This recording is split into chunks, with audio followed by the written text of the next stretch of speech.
The quieter of the sisters, Venus triumphed in 2002. After winning the Wimbledon crown and the US Open twice, she achieved her dream of becoming the world's #1 tennis player. Her win in the 2001 US Open final against her sister was the first time in 117 years that siblings had played for a Grand Slam title. But whether she was making history or not, Venus's 6-foot 1-inch frame was an opposing sight on the tennis court. She has brushed aside opponents like Slovakian Daniela Hantuchová to become one of the most dominant players on the circuit. With the high profile came the responsibility of being a role model, something Venus takes very seriously. The big-hitting American is often in demand for clinics, and she is only too happy to help out, having fun with the kids that have come to idolize her. Venus has won the hearts of the crowds throughout the world with her enthusiasm, athleticism, and of course her smile. And it is that attitude that has made her one of the most admired sportswomen in the world. But behind that smile is a will of steel. In 2000, Venus won her first Grand Slam at Wimbledon, defeating sister Serena on the way, and then went on to win the US Open, beating Lindsay Davenport. At the Sydney Olympics, she was the first woman to win gold in singles and doubles with Serena since 1924. But Venus has found that defeating her sister has been a bittersweet moment, feeling the disappointment of her sibling. It is that selflessness that the fans have come to know and love.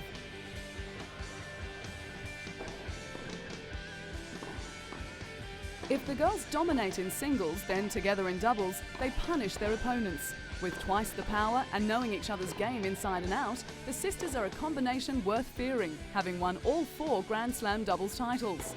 Venus and Serena have taken great pride in representing their country in the Federation Cup. The USA have won the Cup a record 17 times, and the sisters, while enjoying playing in a team event, are determined to increase that number. While the sisters are extremely close, they definitely have different personalities.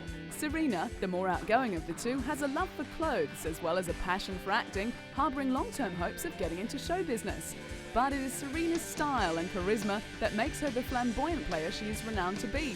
And whether she is modelling a gorgeous piece of jewellery or revealing her latest tennis outfit, Serena will have fun no matter what. But unfortunately, there is a downside to fame, and Serena has had her fair share of problems. In 2002, a German man was jailed on charges of stalking the tennis star. After pursuing her around the world, Serena's fears were put to rest, and he was sent back to Germany and jailed. With a love of fashion, both Venus and Serena have changed the dress code in women's tennis, designing their own line along the way. The girls have their own style and are not afraid to show it. Who could ever forget the black catsuit worn by Serena at the US Open? And it's not only the clothes that have everyone talking. Hair and accessories have become a big part of the look. Venus and Serena have succeeded in creating a high profile, and whatever these girls set their mind to, whether it be tennis, designing or acting, the Williams girls are sure to succeed.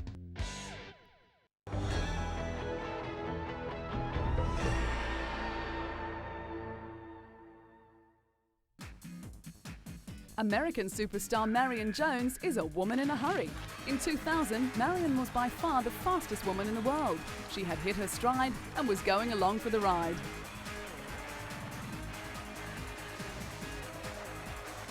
It all began in school in 1992, when Marion started to show extraordinary promise in track and basketball. At the age of 16, she competed in the US Olympic trials, but was denied a spot because of her young age. Disappointed, Marion decided to attend university on a basketball scholarship and was headed towards the Atlanta Olympics, but a broken foot forced her to sit out the games. The next year, Marion returned with a vengeance to become the first woman in 50 years to win 3 events at the US Nationals. Marion was a class above all else, and with 27 wins in a row in the 100 metres, all eyes were soon focused on 2000 and a date with destiny at the Sydney Olympics. After the disappointment of the Atlanta Games, Marion was eager to race, and in Sydney, success came.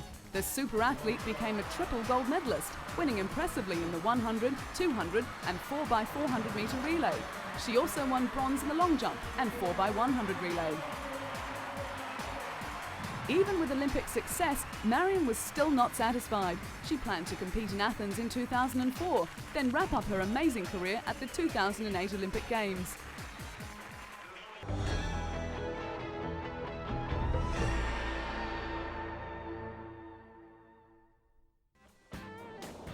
Ellen MacArthur is a woman who thrives on a challenge. Her story is not just about sailing, rather one of human endeavour. Often with odds against her, she has continued to push the boundaries and in the process become one of the best women sailors in the world. From landlocked Derbyshire girl to Yachtsman of the Year, Ellen's love for sailing began at an early age. She was 8 when her aunt took her out on the water, and it was during those trips Ellen discovered an excitement that would end up becoming an all-consuming adventure. Saving up her pocket money for 3 years, she bought her first boat, an 8-foot dinghy. But it wasn't long before she was looking for the next challenge. When Ellen turned 18, she sailed alone around Britain, and in the process won the Young Sailor of the Year award. One of the requirements of racing for long periods on water is the ability to be adaptable. Not only is Ellen an expert skipper, but she is also an electrician, sailmaker, engineer, journalist, cameraman and doctor. She has also trained herself to sleep for as little as 20 minutes at a time, so as to avoid fatigue. Taking giant steps forward, Ellen's next adventure was the 1997 Mini Transat race. Living rough for 3 years while raising sponsorship, she bought and refitted a tiny 21-footer and raced 4,000 miles single-handedly across the Atlantic Ocean. Recognised for her feats, Ellen was honoured with the award for Yachtsman of the Year in the UK. Things were looking rosy for the talented sailor, and in the year 2000, Ellen secured sponsorship from Kingfisher for her next race. And what a race it was! The Vendée Globe non-stop round-the-world solo yacht race is known as the toughest challenge that the world's oceans have to offer. At 24 years of age and just 5 foot 2 inches tall, Ellen was just one of 2 women competing in the 20-plus strong international fleet race. But there was another race Ellen was keen to conquer, a challenge that made all others seem tiny.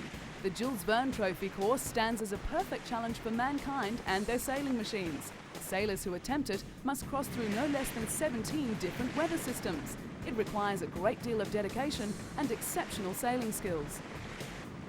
Ellen and her crew, who were all men, tackled the race without a backward glance. They faced over 26,000 grueling miles of sailing, took in the tempestuous Southern Ocean in one of the most confronting races ever.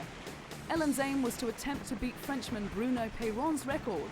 In May 2002, Peyron made sailing history when he sailed around the world in 64 days, 8 hours, 37 minutes and 20 seconds, the fastest circumnavigation time ever recorded. Ellen and her Kingfisher 2 crew were not alone in their record-breaking quest. French skipper Olivier de Kersauzon had already set off on his trimaran Geronimo. However, Ellen and her crew were confident that Kingfisher 2 would rise to the challenge. But after launching Kingfisher 2, things did not go as planned. The 26-year-old and her 13-man crew were forced to make an unscheduled stop after their catamaran suffered damage to her mainsail and mast. After 3 weeks at sea, Ellen and her crew were neck and neck with the present record set by the Frenchman. But during one night she had a serious scare when her boat hit a submerged object at full speed. Although the damage was not as serious as first feared, it still concerned the skipper. Despite the worries, Ellen's fighting spirit kept them going. Kingfisher 2's position put them 31 hours and 26 minutes behind the pace set by Orange, the craft that Frenchman Bruno Peyron sailed to set the current record. With time running out, Ellen battled on, but she soon realised it was no use going on. With the Kingfisher 2 dismasted and a substitute using the catamaran's boom erected, progress was too slow. She sailed into Fremantle in Western Australia almost a fortnight after losing the mast. Of the dozen attempts that have been made on the Jules Verne record, 8 have ended in failure, so the skipper always knew the odds were against her. Ellen had rarely slept or left the navigation station during the 24 days at sea, and when gloom could have swamped the crew after the failure, the opposite occurred, with plenty of high spirits. Ellen had never previously skippered a boat as big as the giant catamaran, nor led such a large and experienced crew. Even though the journey ended in disappointment, it wasn't long before Ellen was planning her next adventure. But first there was some well-earned R&R in store for the tiny sailor with the big heart.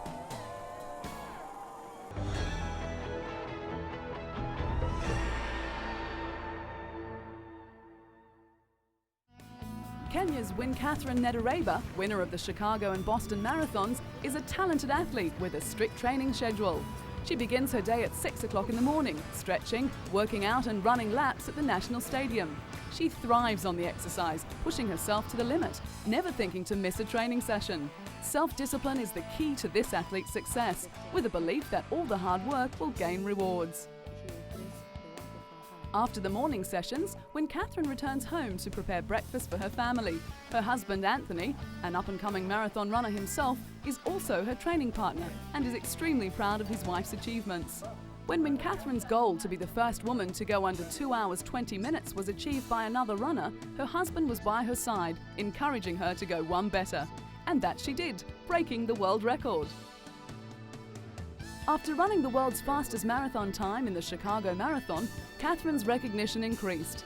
This photograph is just one of the many mementos she has on display in her living room, along with trophies for her numerous athletic victories. When she returned home from her record-breaking run, Kenyan President Moi presented her with a Distinguished Service Medal. When Catherine isn't running, she works in administration at the men's prison in Nairobi West. She is in charge of the staff, organising filing and dispatching messages. The Kenya Prison Service is famous for employing and training world-class athletes. They also employ 3 other champions: Susan Chepkemei, the world's fastest half-marathon runner, Ruth Kootal, a top 3 finisher in the Paris Marathon, and Edith Masai, winner of the Grand Prix race in Oslo.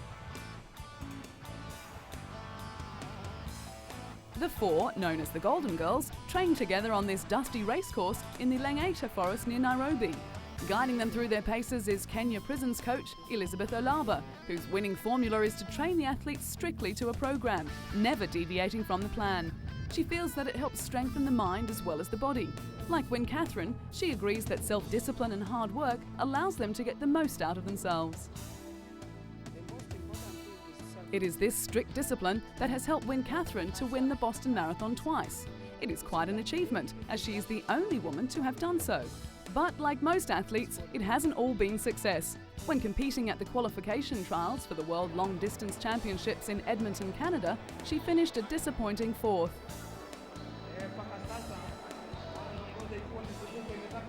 Despite that setback, Catherine's spirits have remained high. She has set her sights on the bigger picture, the 2004 Athens Olympic Games. Catherine is an incredibly strong athlete who takes charge of her life and often urges other women to do the same. She doesn't sit back and hope that things will be done for her. Instead, she tackles life head-on. She takes the initiative to dominate the world of athletics, just as her Kenyan male counterparts have done previously. And she has succeeded.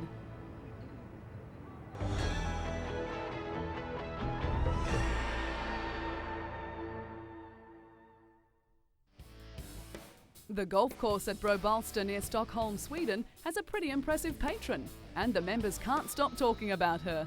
Annika Sorenstam is blonde and blue-eyed, extremely talented, and willing to mix it with the boys. Coming from a sporting family, Annika made her golfing debut in 1982. Between herself, her sister Charlotte, and her mother Gunilla, they have made many tournaments their own. Annika has an amazing talent. In 1995, at the age of 25, she had her first LPGA career victory when she became a Rolex first-time winner at the US Women's Open. She also won an Athlete of the Year in Sweden, the country's most prestigious sports award. With her name constantly on the leaderboards, it wasn't long before the world started to notice the long-hitting Swede. With a reputation as having nerves of steel, she continued to impress, defending her title at the 1996 US Women's Open. That same year, she surpassed the $1 million mark in career earnings. Annika is now a household name and a role model for young girls throughout the world. Merchandise for the star golfer is big business and much in demand. But that comes with winning. 1999 saw LPGA history when she fired an 11 under during the first round of the Sara Lee Classic, as well as her first career hole-in-one. As for prize money, her career earnings skyrocketed, crossing the $4 million mark. In the first 5 years of her career, Annika won more LPGA tournaments than any other tour player. There was no keeping Annika down. In 2001, she recorded 8 wins, 6 second places, and a total of 20 top 10 finishes.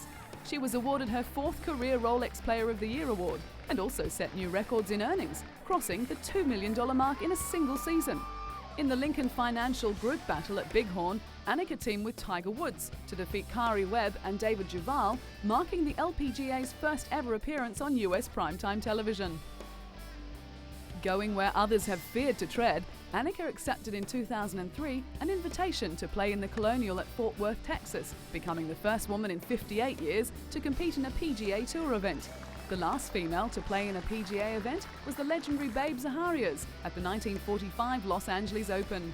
While her entry had brought criticism from some male players, she had an on-course female fan club, many sporting Go Anna badges. So whether she's breaking records or hitting off with the men, no one can deny the super talent of Annika Sorenstam.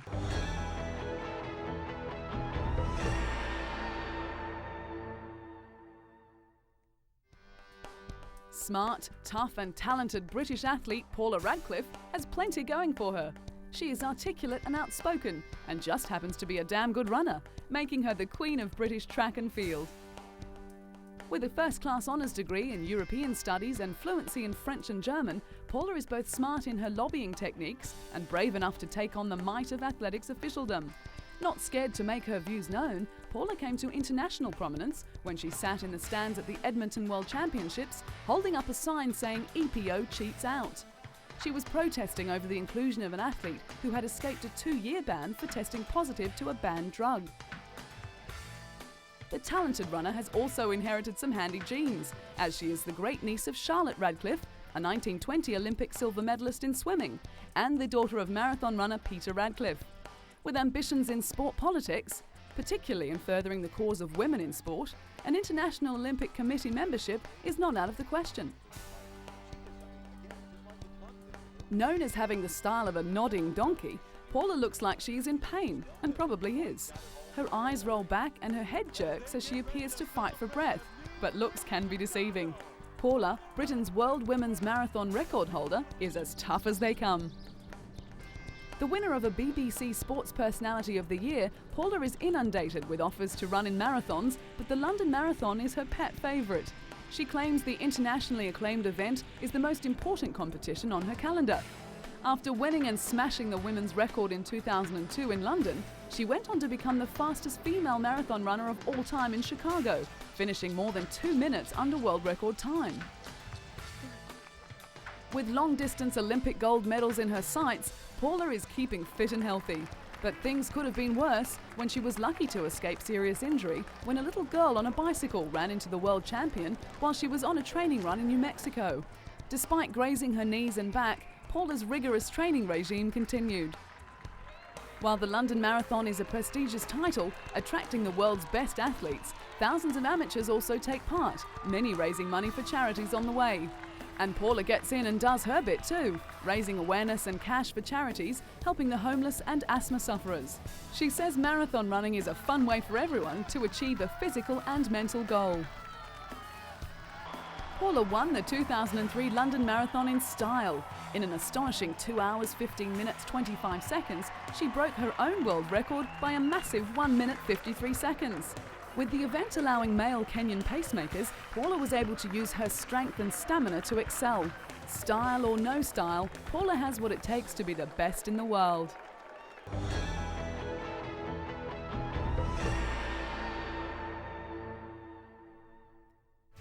Cathy Freeman won the hearts of a nation when she won gold at the 2000 Sydney Olympics. With the pressure of her country's expectations felt, the girl from a small town in Australia ran her heart out and realised a lifelong dream. Last night, big night, amazing. One of the happiest moments of my life, actually, because my family was so happy. My husband was in tears, my mother, my brothers, my nephew. Who were there in the stadium, and I kind of sensed that I made a lot of people happy, so that made me feel really good. It had always been a goal for Cathy Freeman to run in an Olympic Games, and in 1996 she realised that dream, becoming the first Aboriginal athlete to represent Australia. At the Atlanta Games, she became the 6th fastest woman ever over 400 metres, running a Commonwealth record and winning the silver medal behind Marie-José Pérez in arguably the greatest one-lap race of all time. But it was many years ago when Kathy first discovered her love of running, competing in her first race at the tender age of 6. In her youth, she would run 12 laps barefoot around a grassy track on a regular basis. Her mother would encourage her to write out, "I am the world's greatest athlete," an affirmation which was to ring true some years later. When she was 13, she told her school guidance counsellor that her vocational plan was to win Olympic gold, a plan that was to see fruition down the track. When Kathy turned 16, she was selected to run at the Commonwealth Games, winning a gold medal as part of the 4x100 metre relay team. That win only fueled the desire to strive harder towards the ultimate goal, the elusive gold medal in an Olympic Games. When the 2000 Sydney Olympic Games finally came around, Kathy was ready to realise that goal. At the opening ceremony, Kathy was the star attraction, lighting the flame in spectacular circumstances. And what followed was everything she had ever dreamed of. With over 100,000 people chanting her name and running in a specially designed one-piece suit, Kathy flew home to win gold in the 400 metres final. The most famous Indigenous face in Australia and well-loved on and off the track, Kathy made the Sydney Olympics her own. Kathy also shined outside of athletics, receiving an honorary doctorate from the University of Ballarat. Kathy, draped in academic garb, looked a bit uncomfortable away from her familiar surroundings, but was proud of her success. She was presented with a doctorate from the university during the ceremony, with officials praising Kathy's determination and willingness to tackle challenges and her remarkable achievements. Kathy has given plenty back to the community, especially programs involving Indigenous children. Along with other sporting stars like Australian swimmer Dawn Fraser and former US Olympic hurdles champion Ed Moses, Kathy has given the children a goal in life. She knew that if the programs had been around when she was younger, it would have helped to define her direction in life earlier, and her vision would have been so much clearer. Kathy, who was extremely proud of her heritage, ran her victory lap at the Commonwealth Games with the Aboriginal flag, before taking the Australian flag as well. Even though it ignited much discussion, she raised awareness regarding Aboriginal and race relations. And it was those actions that made Kathy a role model for young and old, having been awarded the title of Young Australian of the Year and the following year Aboriginal Athlete of the Year. It had been many years since Australia had their very own track star, and after Sydney, they had found their new hero in Kathy Freeman. A down-to-earth person and a fierce competitor, Kathy has been a genuine star.